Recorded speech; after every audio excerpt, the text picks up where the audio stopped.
To obtain an API key in Airtable, follow these steps. Log into your Airtable account. Visit the Airtable website and sign into your account. Access your account settings. Once logged in, navigate to your account settings. You can usually find this option by clicking on your profile icon in the top right corner of the screen. Navigate to the API page. Within your account settings, locate the API section. Click on the option to manage your API keys or navigate to the API documentation page. Generate an API key.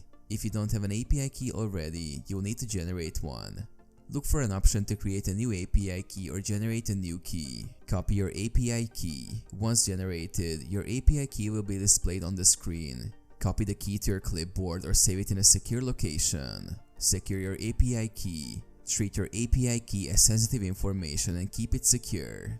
Avoid sharing it publicly or storing it in insecure locations. Use your API key. You can now use your API key to authenticate API requests to Airtable. Include the key in the headers or query parameters of your API requests to access your Airtable data programmatically.